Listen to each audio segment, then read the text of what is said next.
नमस्कार. केंद्रप्रमुख परीक्षेची तयारी सुरू आहे. पण राज्यघटनेतल्या शिक्षणविषयक कलमांचं काय? खूप कन्फ्युजन होतंय, बरोबर? कलम 21A, 45, 51(1) सगळं सारखंच वाटतं. पण काळजी नसावी.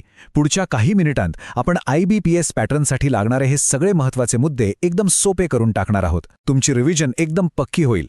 चला तर मग सुरू करूया. हो, सगळ्यात जास्त डोकं खातात ती हीच 3 कलमं 21A, 45 आणि 51A के. अरे, तिन्ही शिक्षणाबद्दलचीच आहेत. मग फरक काय नेमका? हाच प्रश्न आहे ना? चला, आज हा गोंधळ आपण कायमचा मिटवून टाकूया.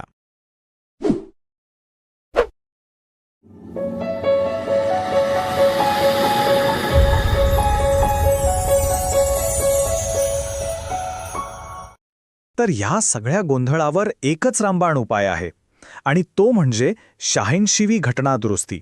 हो, ही या सगळ्या प्रकरणाची खरी सुपरस्टार आहे. आपण याला शिक्षणाचा गोल्डन ट्रायंगल म्हणूया. का?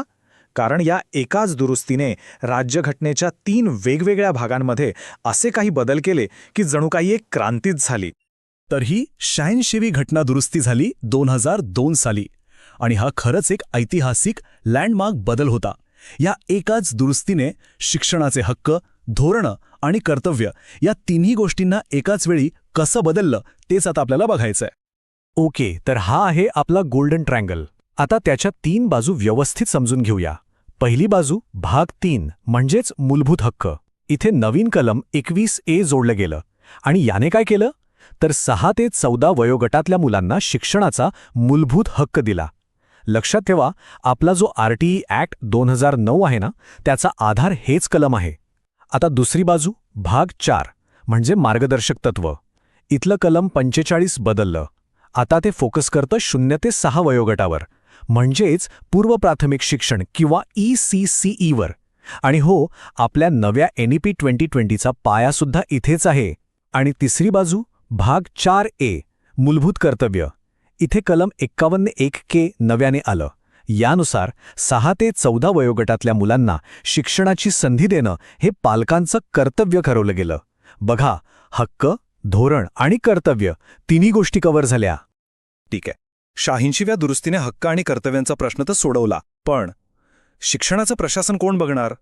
कायदे कोण बनवणार? या प्रश्नाचं उत्तर दिलंय एका प्रशासकीय गेम चेंजर दुरुस्तीने. आणि ती होती 1976 सालची 42वी घटना दुरुस्ती. आणि हा बदल प्रचंड महत्त्वाचा आहे, परीक्षेसाठी तर खूपच. बघा, 1976च्या आधी शिक्षण हा विषय होता फक्त राज्य सूचीमध्ये. म्हणजे काय? तर फक्त राज्य सरकारच त्यावर कायदे बनवू शकत होतं. पण 42व्या दुरुस्तीने एक मोठा बदल केला आणि शिक्षण हा विषय उचलून समवर्ती सूचीमध्ये टाकला. आता याचा अर्थ काय? सोपं आहे. आता केंद्र सरकार आणि राज्य सरकार दोघेही शिक्षणावर कायदे बनवू शकतात. आपलं जे राष्ट्रीय शैक्षणिक धोरण म्हणजे NEP आहे ना, ते केंद्र सरकार याच अधिकारामुळे बनवू शकलं. समजलं? चला, आता जरा स्पीड वाढूया. काही इतर महत्त्वाची कलमं बघूया एकदम रॅपिड फायर स्टाईलमध्ये. ही कलमं आहेत समानता आणि अल्पसंख्याकांच्या हक्कांविषयी. पटकन बघूया. पहिलं कलम 15 हे सरळ सांगतं धर्म, वंश, जात, लिंग यावरून कोणताही भेदभाव करायचा नाही. आणि हो, शैक्षणिक आरक्षणाचा आधारसुद्धा हेच कलम आहे. पुढचं कलम 29 हे अल्पसंख्याकांसाठी आहे. त्यांना आपली भाषा, लिपी, संस्कृती जपण्याचा पूर्ण हक्क आहे. आणि याच्या जोडीने येतं कलम 30. इथे 2 शब्द खूप म्हणजे खूप महत्त्वाचे आहेत: स्थापन आणि प्रशासन. हे कलम अल्पसंख्याकांना त्यांच्या पसंतीच्या शिक्षण संस्था स्थापन करण्याचा म्हणजे एस्टॅब्लिश करण्याचा आणि त्यांचं प्रशासन करण्याचा म्हणजे ॲडमिनिस्टर करण्याचा हक्क देतं. म्हणजे फक्त शाळा उघडायची नाही, तर ती आपल्या पद्धतीने चालवायचाही अधिकार मिळतो. ओके, आता पुढे जाऊया आणि काही धोरणात्मक आणि भाषेबद्दलची कलमं बघूया.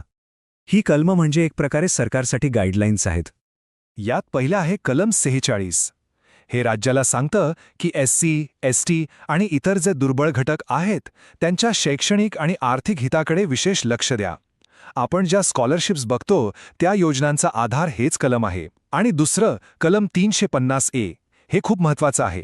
हे सांगतं की भाषिक अल्पसंख्याकांना निदान प्राथमिक स्तरावर तरी शिक्षण त्यांच्या मातृभाषेतूनच मिळायला हवं. चला, आत्तापर्यंत बरीच माहिती झाली. सगळं लक्षात आहे की नाही हे तपासायला नको का? मग तयार व्हा एका छोट्याशा टेस्टसाठी, अगदी तुमच्या IBPS पॅटर्ननुसार. तर प्रश्न तुमच्या स्क्रीनवर आहे.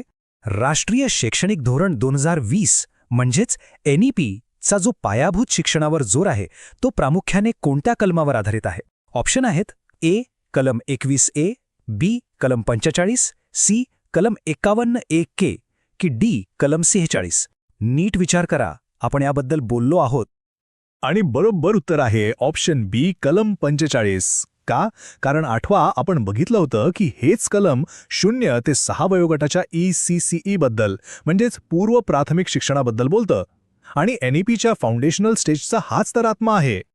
आणि हे बघा, आपलं 1 पेज रिव्हिजन चार्ट तयार आहे. सुरुवातीला जे ठरलं होतं तेच हे.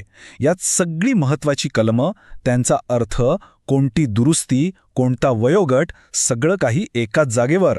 परीक्षेच्या आधी पटकन उजळणी करण्यासाठी हे बेस्ट आहे. याचा एक स्क्रीनशॉट तर बनतोच. तर आज आपण शिक्षणाशी संबंधित अख्खी घटनात्मक चौकट सोप्या भाषेत समजून घेतली. आता जाता जाता फक्त एक विचार. या सगळ्या कलमांपैकी एखाद्या शाळेच्या रोजच्या कामकाजावर, अगदी डे टू डे लाईफवर सगळ्यात जास्त परिणाम कोणत्या कलमाचा होत असेल असं वाटतं? यावर जरा विचार नक्की करा. परीक्षेसाठी खूप खूप शुभेच्छा.